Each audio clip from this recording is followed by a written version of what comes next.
good player good player जो sentence ऐसे बनिए आई के साथ में हमेशा एम लगिए उनके बाद में सेंटेंस जैसे बनाना बना सकते हो ई के साथ में इनमें अगर इनमें कैसे बनिए जैसे ही लिखा तो ही इज अ ऐसे इनमें कैसे बने जो ही लड़के के लिए लगा था he is a best teacher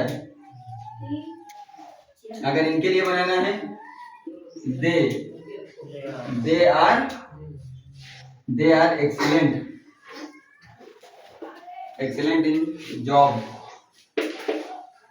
तो ऐसे सेंटेंस बने तो कोई भी चीज में तो ये सब हेल्पिंग वर्ब है